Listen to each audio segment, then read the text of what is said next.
Hi, everyone. I'm Hannah Wall, an assistant professor of sociology at the University of California, Santa Barbara. And the purpose of this series is an initiative of the culture section of the American Sociological Association, and it's called the Culture in Contemporary Life Talk Series. The purpose of the series is to explore the pressing social issues of our time through a cultural lens and examine how cultural sociology can inform these issues. So this session, as you know, is on the cultural politics of naming and commemoration. And this is a discussion among several speakers and a moderator, all of whom are experts in the area. The discussion will be followed by a Q&A, and to participate in the Q&A, please put your questions in the chat at any time during or after the discussion. This is our last panel of the year, and for this panel, we're having a senior scholar moderate a panel of junior and mid-career scholars in order to highlight the growth and promise of the new directions in this field. So for our speakers, we'll have Fiona Greenland, Christina Simko, and Angela Gonzales. You can see sort of extended versions of their bios in the flyer, but briefly, I'll speak about each of them. So Fiona is an assistant professor of sociology at the University of Virginia. She studies the construction of cultural heritage and the uses of antiquities in contemporary politics and markets. And she just published her book, Ruling Culture: Art Police, Tomb Robbers, and the Rise of Cultural Power in Italy. Christina is an assistant professor of sociology at Williams College. She studies collective memory and trauma, focusing on the memorializing of events from 9/11 to Confederate monuments and the future of these monuments. And her current book project, Suffering from Reminiscences, examines 3 terrorism memorials and their companion museums. And Angela Gonzales is an enrolled citizen in the Hopi tribe and associate director of the Arizona State University's School of Social Transformation. An interdisciplinary scholar, Angela co-curated the 2009 Smithsonian exhibit, Indivisible: African Native American Lives in the Americas. Robin Wagner-Pacifici will be moderating the discussion. And Robin is a university professor affiliated with the Department of Sociology at the New School for Social Research. And she's long studied how we commemorate and remember events, from her AJS article on the Vietnam Veterans Memorial to her most recent book, What is an Event? So I'll turn it over to Robin now to get our discussion started. And thank you very much, Robin, for moderating. Thank you, Hannah. It's great to be here. I'm really honored to be among such wonderful sociologists. And I know we're going to have a fantastic conversation. We had a little bit of a pre-session conversation that none of us wanted to stop. So I know that we're going to be continuing with that. I thought for today's panel, we'll start by kind of going around the room here, as it were, and I will ask each of the panelists to tell a little bit about their work, a little bit about their thinking that helps us to make sense of our particular historical moment, which is replete with the charged politics of naming and commemoration, as this panel suggests. And we really are in a moment, I'll just say, but one I think for which we as sociologists are actually prepared to try to answer. And it's a dizzying pace. Just yesterday, there was a big article in the New York Times about a state park in Georgia called Stone Mountain, and decisions about what to do with these Confederate leaders who are carved as bas-reliefs into a huge side of a mountain. And I thought it was only slightly ironic that they made a decision to move the Confederate flags to a less prominent area, whatever that means, whatever kind of bureaucratic, generic, nonsensical language that entails. But that's just kind of where we are. Every day there's another story. So it's a moment, and I'm glad we're here to capture it. We're going to go in alphabetical order, and I will first then call upon Angela Gonzales and have her tell us a little bit about her work and writing and its intersections with the themes of the panel. Angela. Great, thank you. And thank you everyone for being here. I realize that we're kind of at the start of our summer break and folks are probably decompressing after a remarkable year and a half. So I do appreciate those of you who have made time for this. I'm really pleased to be participating in this panel in particular because I'm not sure that I would really consider myself a sociologist of culture, although clearly as somebody who does health-related and community-engaged research, culture is ever present in the communities that I work with. One of the projects when I was thinking about the work of this panel and some of the things that we're trying to hopefully illuminate was really kind of thinking about something that I normally do in many of my presentations, and I think many of us increasingly are doing it, and that is a land acknowledgement. And I've had to think about this very deeply because for me as an Indigenous person, there's a sincerity in acknowledging the land and the ancestors that walked the land and populated, where I'm currently located. But I also recognize very much land acknowledgement in some ways it feels increasingly a little bit pro forma. And so I think that, in kind of acknowledging the fact that I am an Indigenous person of Arizona, the Hopi tribe is in the northeastern part of the state. And for us, Arizona is our ancestral homelands, it's part of our migration stories. But at the same time, I also want to acknowledge that where I'm currently located here in Chandler, Arizona, it is the homelands of the Pima and the Maricopa people who have inhabited these homelands for generations, millennia. So with that done, I also wanted to kind of share a little bit about some of the work that I've done that I think is germane to today's presentation. And that was what was mentioned in the introduction around Indivisible, which was an exhibit that was, I was a co-curator on. It was a joint between the Smithsonian National Museum of the American Indian and the African American Culture Museum, I think is the name. And what we were trying to explore there is the clear intersections between Native and African people in the US. Well, not just the US, I think continental wide. And in thinking about this, it really made me appreciate throughout that whole process and even today, how this process of naming and commemorating, it's fraught. It's a fraught process. The names that we give ourselves, the names that we give each other, the way that we label things, it's inherently a political act. The naming of a place, the naming of a people, even the name Native American, it erases in many ways and levels out this incredibly rich and distinct kind of cultural heritage and tradition of hundreds of Indigenous people, not just in the US, but worldwide. But at the same time, I recognize that there's a certain utility to this type of naming practice. So, when I think about how maybe some of the things that I'm hoping to bring to today's discussion is maybe more of an Indigenous perspective, certainly not because I in any way profess to speak on behalf of all Indigenous people, but one of the things that I've learned, not only in terms of the way that I was raised, but in the work that I do, is not just the power of names and the power of naming, very much a verb, very much an active process, but even just, when we speak the word or words, we breathe life into it. And so each of us, whether or not we're in those positions to be empowered, if you will, to name or participate in the naming process, every time we speak the word, we give power to it.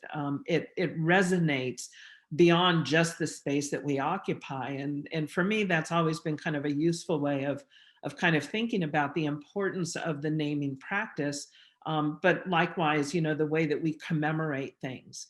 The way we commemorate things not only to our own kind of knowledge and history, but how we commemorate, how that process then resonates outward. So just a few introductory remarks, but just to say how delighted I am to be on this panel, because as Robin had mentioned, we had a really exciting and generative discussion prior to today's session. And it's just really, for me, exciting to kind of think about the way that we're all kind of engaged and in some ways implicit in this process just by occupying the positions and the places that we are. So thank you. Thanks so much, Angela. And you've already raised a number of issues that I'm sure we're going to be coming back to. So, so keep them in mind.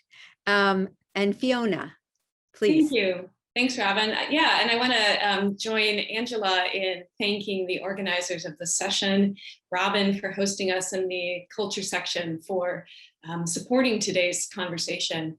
As Hannah mentioned, I came to sociology from an earlier scholarly career in classical archaeology. And I think a lot about longer histories of renaming and recommemorating. The Romans even had a word for this process, damnatio memoriae, where they would completely remove the reminders of a person whom society had determined was no longer an appropriate namesake. And so I too think how we are in a moment, as Robin put it, and I really like that term, so maybe I'll use that to frame the rest of my comments. We're in a moment, and I think, what kind of moment is it? So renaming happens constantly. We could say it's a frequent feature of social life, renaming people, businesses, buildings, streets, public parks, sports teams, species, even celestial bodies, right? And yet what's been happening, particularly in the past year, is a sharp politicization of certain forms of it. So I've been thinking about this too, because I'm a resident of Charlottesville, and I'm employed at a university that was built by enslaved people on land taken from the Monacan people who were indigenous to this place. And so all of this has come into full force in the teaching, in the everyday life and fabric of the community. And we should do well to remember that Unite the Right was a violent backlash against a courageous Black teenager who asked City Council to remove 2 Confederate statues. So I think about this too. I think about how materiality gets attached to renaming and the politics therein. So I'm really looking forward to the conversation, and just wanted to start by saying a little bit about where I'm coming from in a longer term historical and scholarly way, and also sitting in a community that's become a flashpoint and in many ways synonymous with politics of renaming, history, and remembering. Thanks, Robin. Thanks very much, Fiona. Christina. Like everyone else, I'm so grateful to Robin, to Hannah, to all of the organizers who participated on the Culture and Contemporary Life panel. And I don't know about anyone else, but I'm still in the throes of finals grading. So for anyone who's still in that spot and not yet tasting the fruits of summer, I'm particularly grateful to you for being here. I also want to take a moment while I have the microphone to say that Angela, I know you're ambivalent about considering yourself a cultural sociologist, but if you'll have us, I think we want you. And I say that with no particular authority other than that I have, for the past number of years, called cultural sociology my intellectual home. So with that sort of as a preface, I'll say just a little bit about my work. So I think of issues of naming and commemoration as being kind of the heart of my work, which centers around memory and narrative, and especially around the memorialization and narrativization of violent pasts and the complexities that they create for identity and narrative.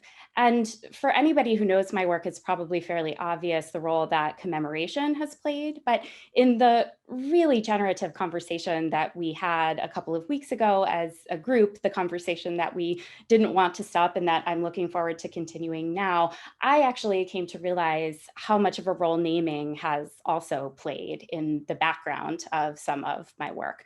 I think names themselves often imply a great deal about the narratives that we tell about events and about spaces. So my first book project and earliest work centered around the events of September 11th, 2001, an event or series of events that we often refer to using the date, right? Not 9/11, not even needing to invoke the year in most circles, at least in the United States, to understand what it is that we are referring to. And to use the date to name an event implies something very specific about how we understand that event, how we understand its significance, how we understand the breadth of its significance, and for whom we believe it is significant. And I can elaborate on that later on if it comes up. In the course of my work on 9/11, I also had the opportunity to probe the significance of the name Ground Zero that was, at least for the first 10 years in the aftermath of 2001, utilized as the primary nomenclature for the site in Lower Manhattan where the Twin Towers once stood, and was so widely accepted that it was and still sometimes is rendered in print as a proper noun. And I'm happy to elaborate on the implications of that as well. Currently, I have a couple of projects going or recently completed. One centers around contestation over Confederate monuments, and that project has been with a couple of collaborators, David Cunningham and Nikki Fox.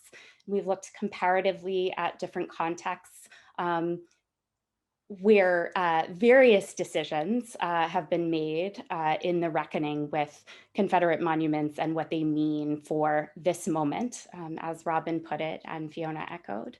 And then my other project that Hannah mentioned centers around a comparison of 3 terrorism memorials and companion museums. So the 9/11 Memorial and Museum in New York, the Oklahoma City Memorial and Museum that commemorate the 1995 bombing that happened there, and the Equal Justice Initiative's National Memorial for Peace and Justice and Companion Legacy Museum. People often refer to the National Memorial for Peace and Justice as the lynching memorial. I see that terminology frequently in popular media, but it's more than that. And that is another piece that I am sure will come up as we talk around these issues of naming and commemoration. And I can say a little bit about why I strive in my writing and speaking to utter the full name, even if I use the phrase lynching memorial, to call people's attention to the fact that they've almost certainly read about and seen images of this space before. But with that, I'll turn it back over to Robin. Yeah, thanks to everybody.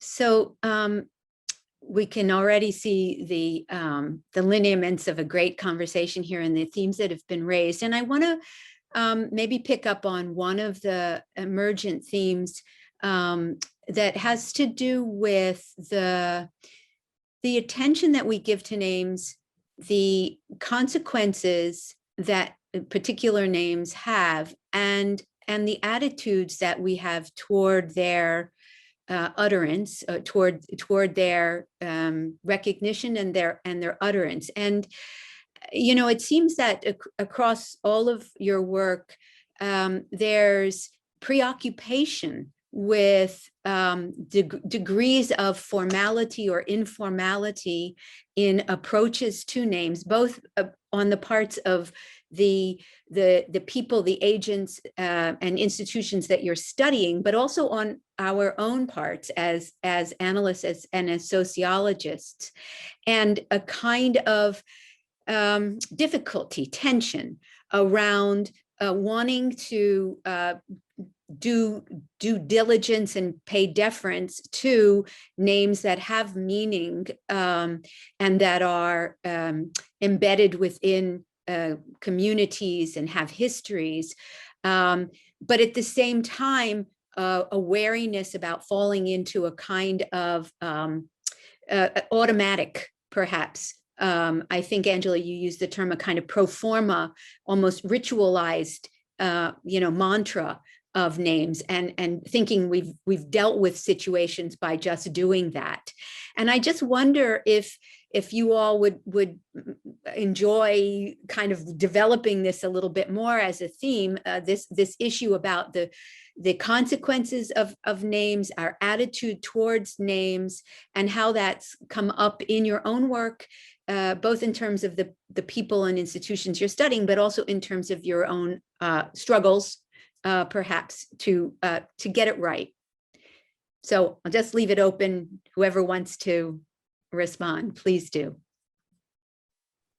Well, Robin, if I hadn't known better, I would have almost suggested that, I had provided you that question, because there's something that happened very recently that really speaks to so much of this. I don't know if anyone caught the New York Times article, I think it was maybe yesterday or the day before, about Andrea Smith, a Cherokee scholar. And this, I lived through this moment, back in the early, 2000s. And it's interesting that this has come up again. And the reason why I think it's germane is a lot of my work has to do with issues of identity, which is really, in the Indigenous context, issues of names and claiming of names.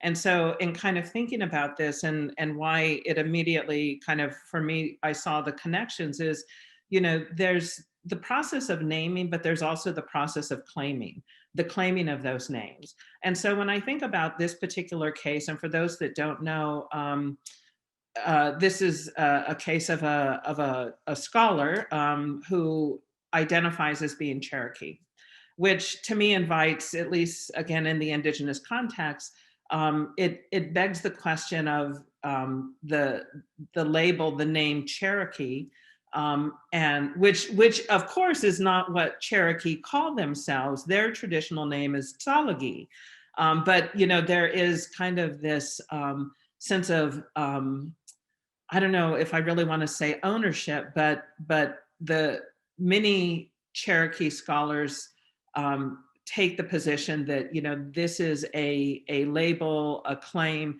that does not belong to each individual, but is conferred from the Cherokee Nation.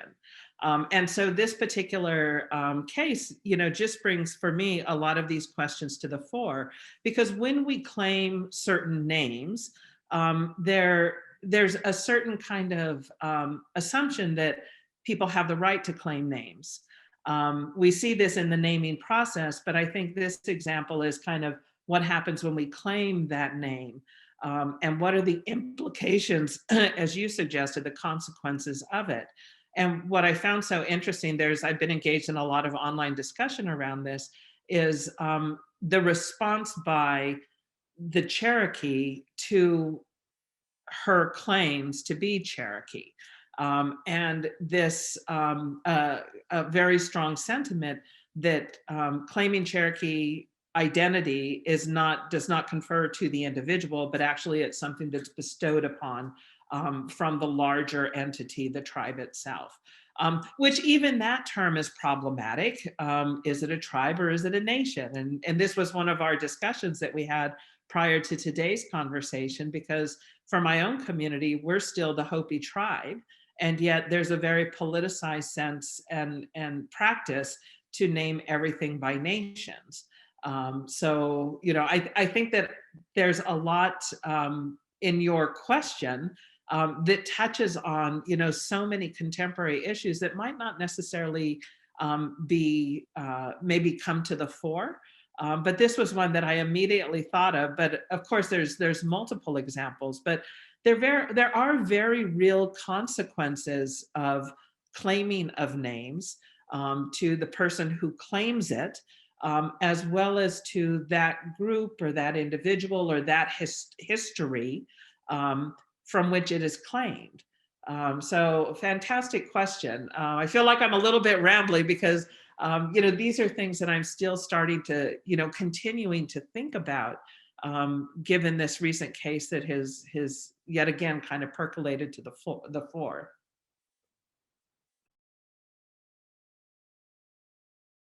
Thanks so much, Angela. Yeah, I just read about that case today, as a matter of fact. Yeah. Would either Fiona or Christina also like to weigh in on these issues or themes? Yeah,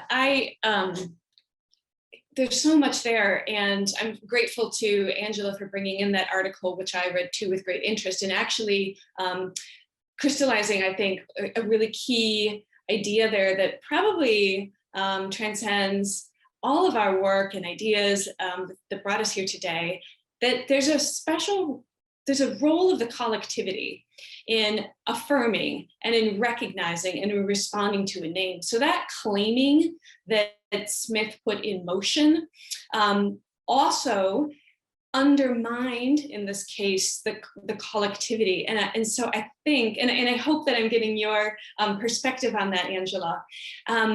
As I've mentioned previously in my work on post-war Syria, I've been fascinated by processes of renaming and reclaiming spaces that had been militarized or occupied and invaded.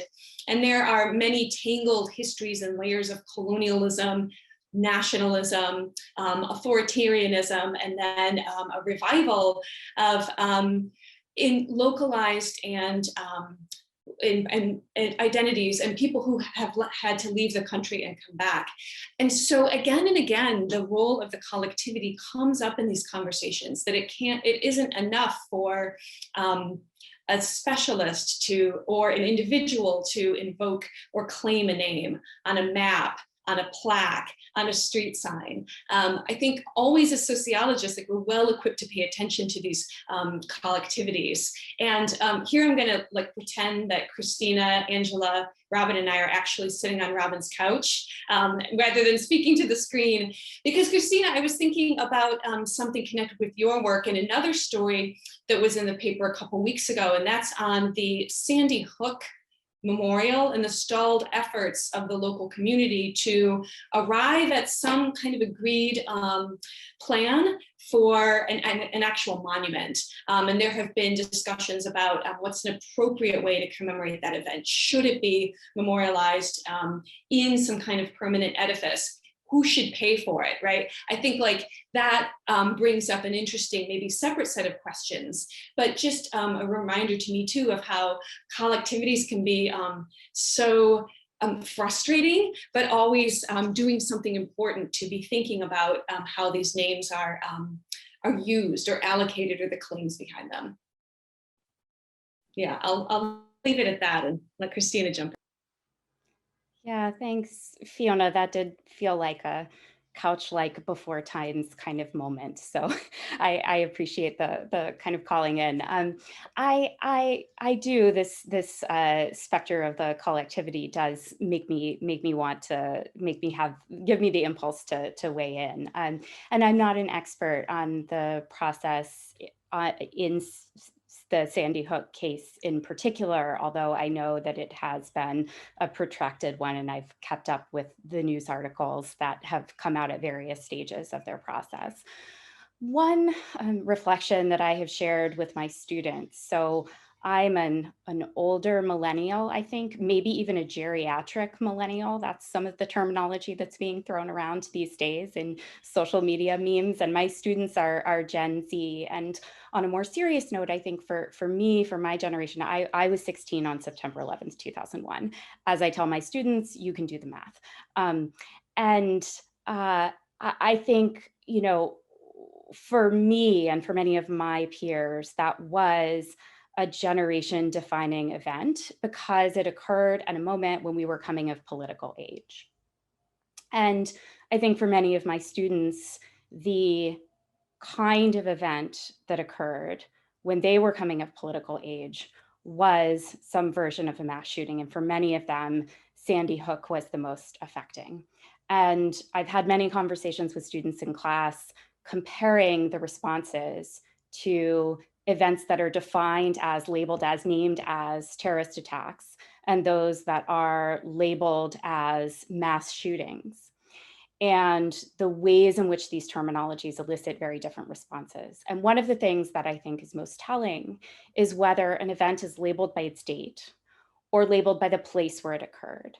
And I think that when we label events by their dates, we suggest that there was a stoppage of time and that there will be a stoppage of time on that date in that moment into the future.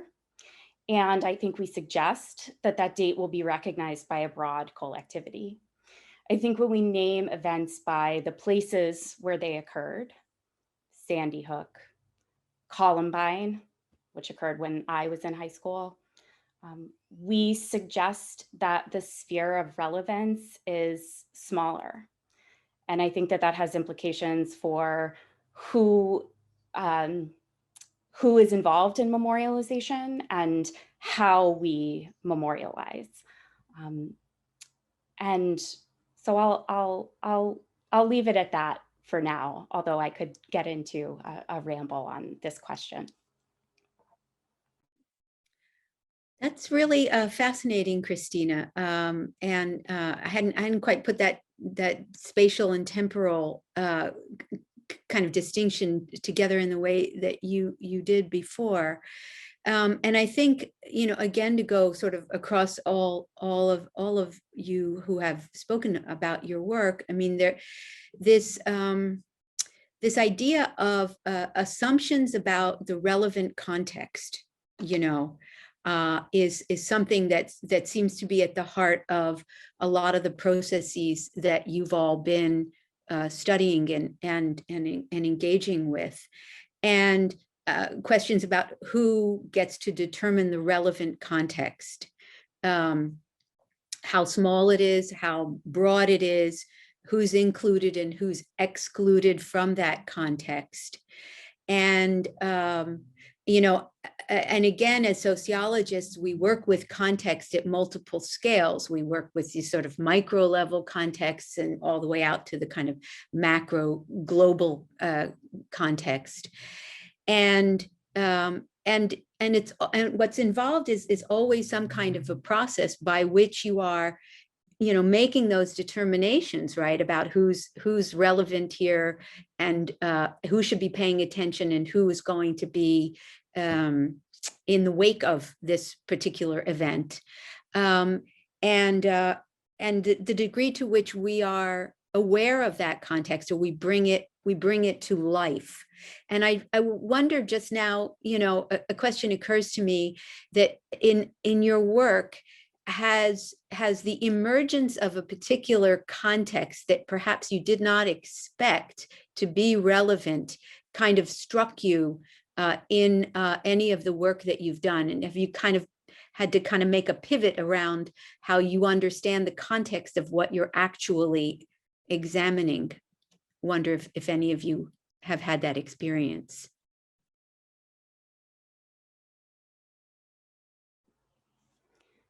So I have a relatively minor, but ultimately in its consequences, fairly major example of that. With contestation over Confederate monuments. And Fiona can speak to this probably from the Charlottesville context. There are decisions often that are made at a local level that are made with the interests of a local community in mind, and that reflect the way that local stakeholders experience particular spaces, such as the space that was once known as Lee Park near Charlottesville's downtown, the space where, when I lived there, the equestrian statue of Robert E. Lee was its centerpiece. But those decisions, of course, don't have force until they are met with approval at the state level, because of state level laws preventing the removal of war memorials. And this has been the case not just in Virginia, but in states across the South where localities have decided that it is in the best interests of the community to relocate or remove monuments. And so I've found myself in situations where I thought that what I was studying was a local process, and then it turns out to be about the state legislature, which is a very different context in many southern states, including Virginia, but it is among others. Yeah, that makes me think about some related and maybe broader themes connected with context, and that is whose history matters in these disputes. So I've been very interested to see the ways in which, in this current moment, requests to rename place a heavy burden on those seeking to rename a place, to rename a thing.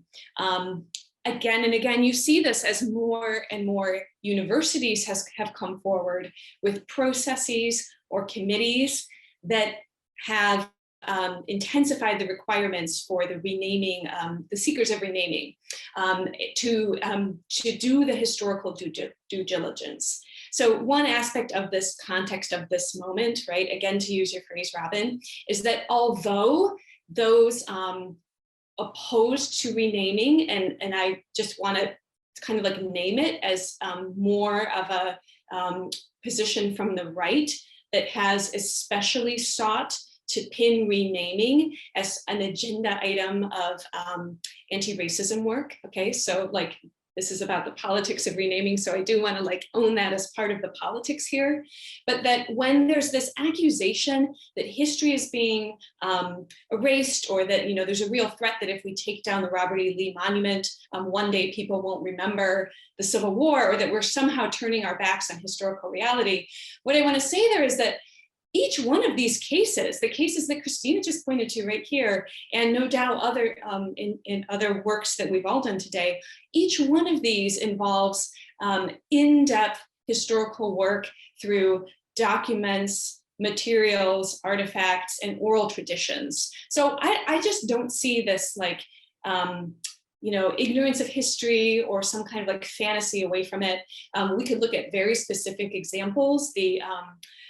Internationally, the Roads Must Fall campaign that started in 2015 at the University of Cape Town by students seeking to remove a very prominent portrait of Cecil Rhodes, had done significant historical work to research the man's legacy, his entanglements in capital, and his very problematic and racist political positions. And then all of the movements that spread to other universities in Africa and then in Europe were also buoyed by in-depth historical context. So one thing, I suppose, Robin, to respond to your question more directly, that has surprised me in the work and the conversations I've been a part of is how this context is often hinging on very in-depth historical work, but a kind of historical work that is not recognized by everybody as valid in these processes.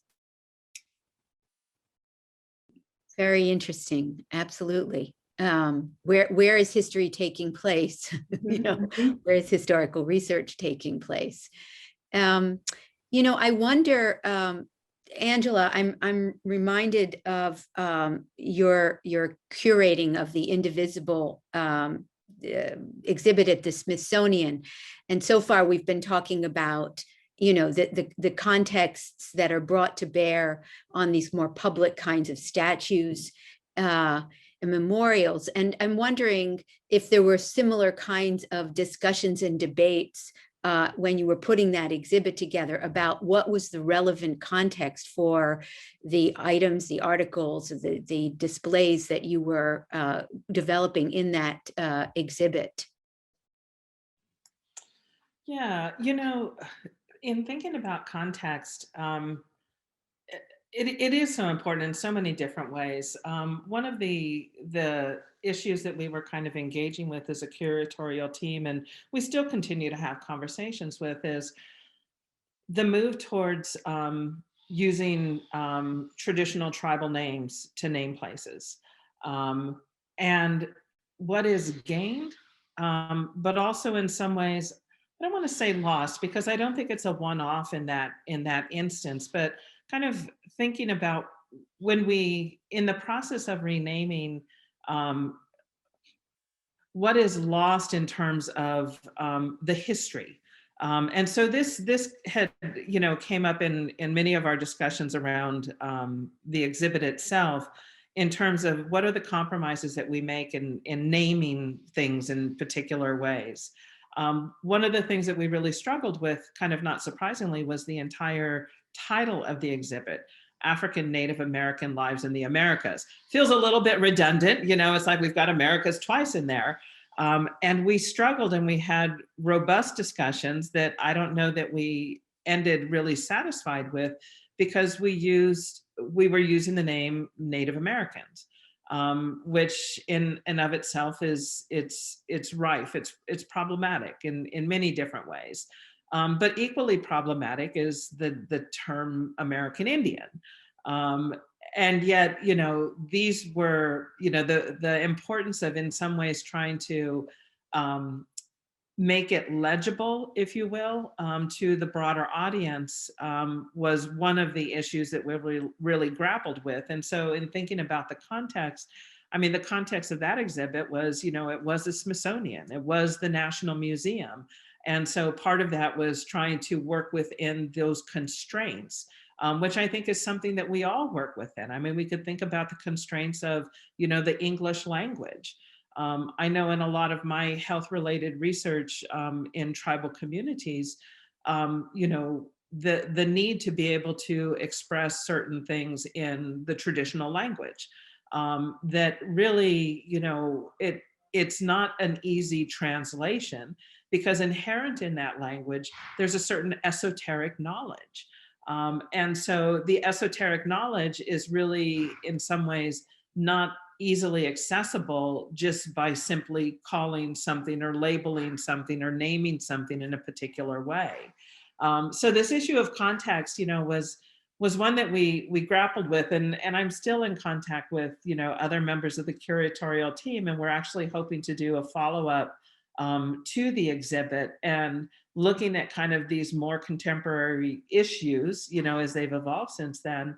And we still keep coming back to, the question of, the label, the name, Native American, Indigenous. Yeah, so those are things that we grapple with, and we're continuing to really kind of have to struggle with, because on the one hand, certain names are much more inclusive, and one can see that as a good thing. But at the same time, by erring on the side of more inclusive names or labels, what is lost in that renaming process? Yeah, that's really interesting. And, I tend to think in terms of binaries a lot. So I'm thinking now about, the gains and losses of being very, very specific, or or more general, right? Trying to bring together different peoples in a larger category. What are the benefits of that? But what do you lose? And then on the other hand, what do you lose by being so specific that there doesn't seem to be any recognizable larger context in which you can situate either a people or group or a concept even. And I'm also thinking about that other binary that I mentioned earlier of, the kind of informal versus formal naming and commemoration. And whether given our moment, it's even possible anymore to think about these processes of naming and commemorating in a kind of casual or informal way, or whether everything has kind of gotten ratcheted up to being much more self-conscious, much more self-aware, much more formal in its obvious implications. So I'm just wondering what some of these binaries might be, or how you might be working with any of them in your own work, if you are. Not that I want to make you all structuralists, but but it's not a bad thing.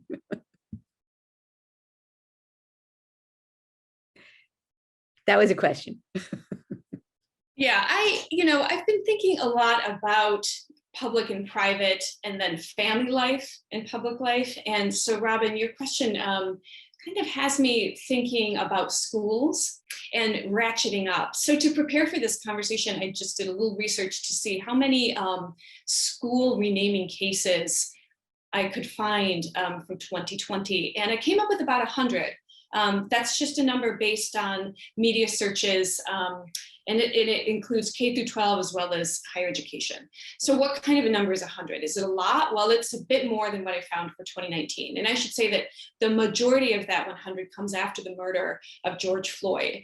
And yet, according to the National Center for Education Statistics, there are 130,000 K through 12 schools in this country, and a bit more than 5,000 colleges and universities. So then 100 doesn't look very big, right? So to those who say, what's next? Are we going to rename everything? We have a long way to go until we get there. And also, maybe, but let's focus on what are the cases now and the conversations that people want to have about that.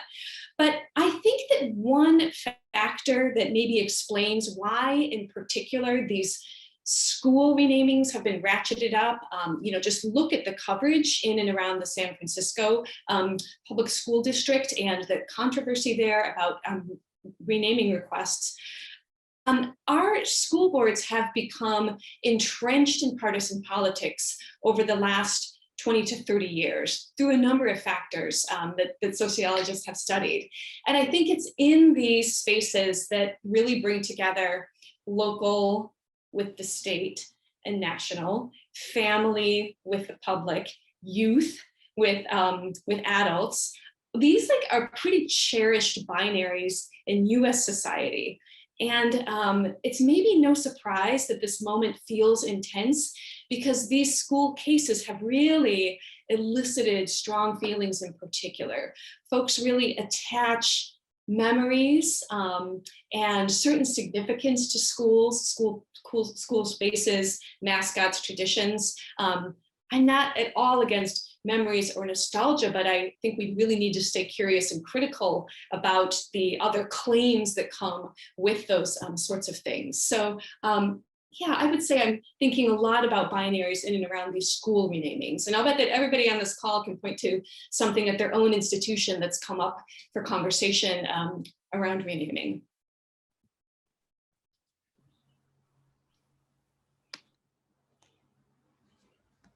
Robin, I think that I hope you won't take this as antagonistic, because I think that anybody who's ever read the bibliography of anything I've written knows that I'm a huge Robin Wagner-Pacifici fan. So, but I sometimes think about one of my tasks as a sociologist as taking binaries and transforming them into continua.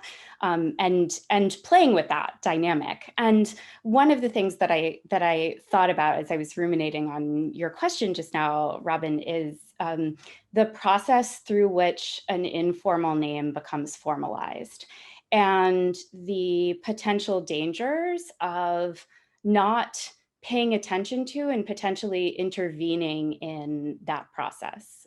So the example that I have in mind from my own work is the term ground zero, which, as I mentioned, was, especially in the first 10 or so years after September 11th, 2001, routinely applied as the main nomenclature for the site in Lower Manhattan where the Twin Towers once stood.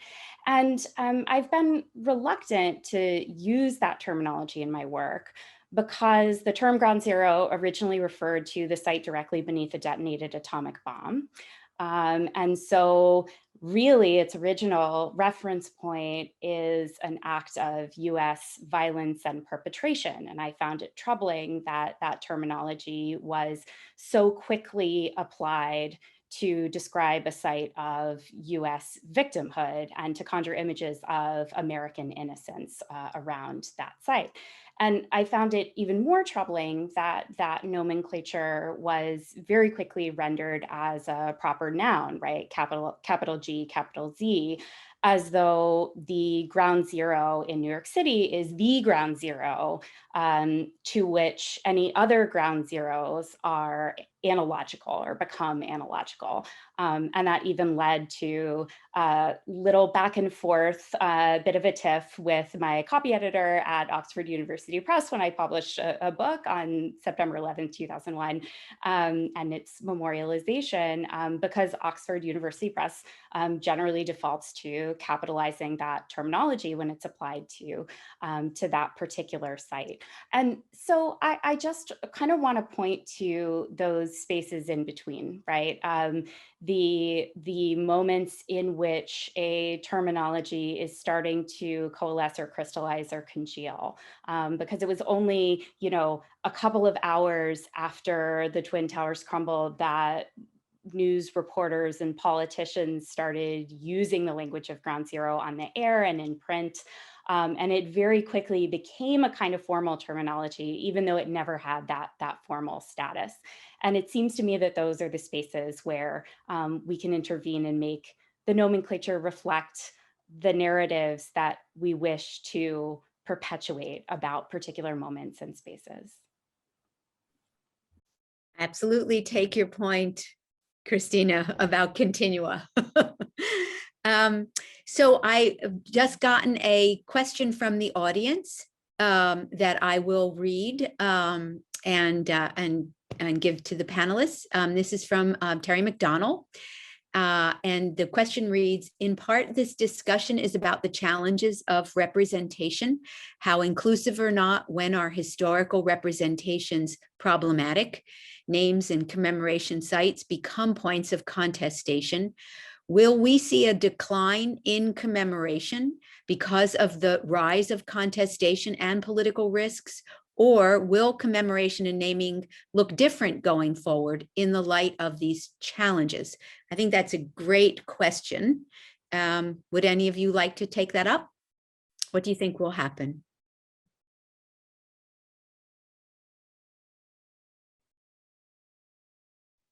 Well, I'll jump in and say it is a great question. And I think that my sense is that commemoration will continue. I think it will actually increase, but I think it will also be a contestation around the commemoration. I think that, as we commemorate, whether it's a part of renaming or just kind of recognizing particular moments, I think they are going to be rife with conflict. And here I'm thinking in particular, the events of January 6th. I was sharing with the panelists earlier, I'm in the process of another study where we had an interview question, and many of us on the project team were referring to it as an insurrection.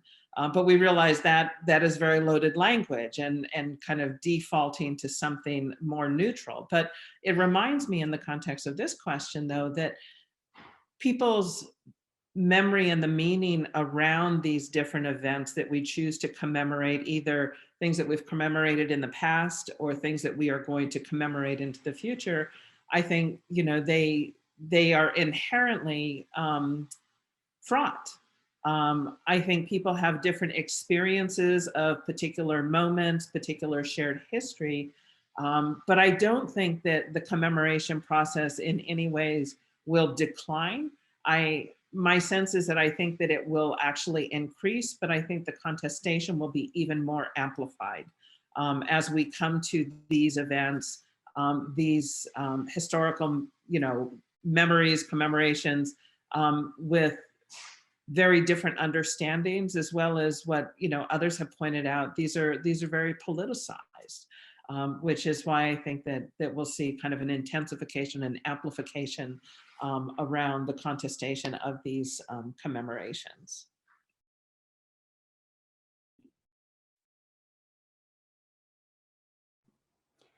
I usually like to say that sociologists got out of the business of prediction with Karl Marx.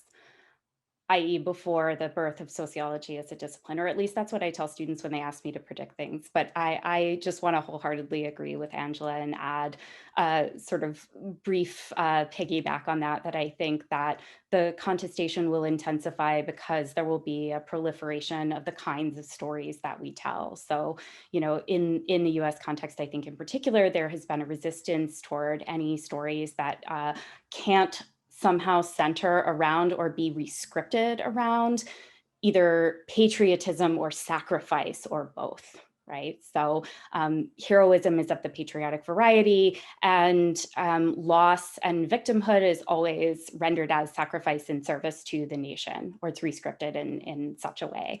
And I think that we are starting to see proliferation of very different kinds of more critical stories, and seeing those stories amplified beyond a local into a national level. And that's part of what will cause the contestation to intensify. I love this question too, and now I'm the lucky beneficiary of hearing Angela and Christina. What I would just add to their really beautiful and thoughtful answers is that I have come to think of commemoration as a capital C version and a lowercase c version. And I think of this lowercase c commemoration as the everyday work that we do to remember. And like Christina pointed to, how there are so many ways now to amplify different kinds of stories and memories. And then with capital C, I think about the bureaucratic machinery behind it. And here I feel encouraged because, and I agree with you, Angela, that will continue to be contested heavily, but I'm also hopeful that there's progress. I do think that municipalities, institutions, and other people and bodies that wield power are more mindful, are thinking carefully about representation and the work that naming does. Maybe we'll see that in how gifts are accepted or not accepted, or how individual naming, renaming, and commemoration is actually played out. But these are conversations that are exciting to me because they're happening in places that you wouldn't normally associate with like close, careful, critical work and scrutiny. So I think, Terry, absolutely, we're going to see it continuing to happen, and also to be politicized in ways that might have really productive outcomes. Yeah. I'm racing through, Robin, because I know we're nearly at time, but would love another question from the audience if we can. I'm not, let's see. There is one question here. I'm just reading it now. And I think it comes from Hannah, actually. And she writes, why do some sites of atrocities not become places of commemoration?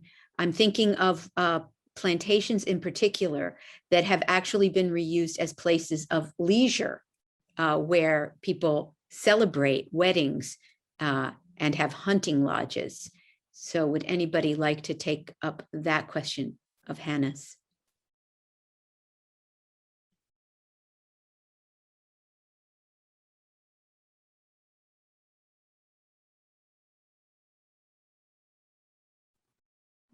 Yeah, Hannah, you've asked a really hard question. I think, yeah, right. There's this phenomenon here in the South where former plantations, which were violent sites of exploitation, are used now for weddings, wedding parties, and other like luxury getaways.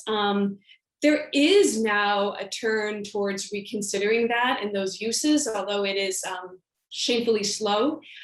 You know, I think, Hannah, it has a lot to do with who is taking up the fight and then who is amplifying that fight. And it goes right back to that opening question of being in this moment and who is like at the levers to really to shine a bright light into these spaces and on these problematic practices, right? Hannah, I'd love to know what you think of that too. Thanks. There's a quote that I think comes from the anthropologist Mark Hodge. Tell me what you have forgotten and I will tell you who you are. And I think maybe that is the one-liner that best explains the U.S. South, white U.S. Southerners' relationship to plantations, which I do see taking a bit of a turn now, but only slightly and only through long and diligent labor, memory work on the part of constituencies who wish to construct a different version of collective identity and narrative. Mhm. Yeah, and I think maybe just to sum up a little bit of what you all have been saying, you know, an amplification of legitimate constituencies, right? I mean, that's certainly one thing we are seeing, a realization on the parts of constituencies that they are legitimate bearers of memory and legitimate petitioners, agents for commemoration and for renaming, and an ability to articulate this in the public sphere at all of those various community, state, national levels. And that's certainly not going to be, I think, diminishing, all to the good for all of us, I think. It looks like it's 4 o'clock. Hannah, is this our hour of, yes, there you are, okay. Yes, thank you so much, Robin, and thank you to all of the panelists for this really, really fascinating discussion. This was really, really just really generative. So this concludes our series for the year, and please stay tuned for announcements coming up next year, because we're gonna, I'm sure, have a really exciting lineup of talks next year as well. So thank you all again. Enjoy your summers, and goodbye.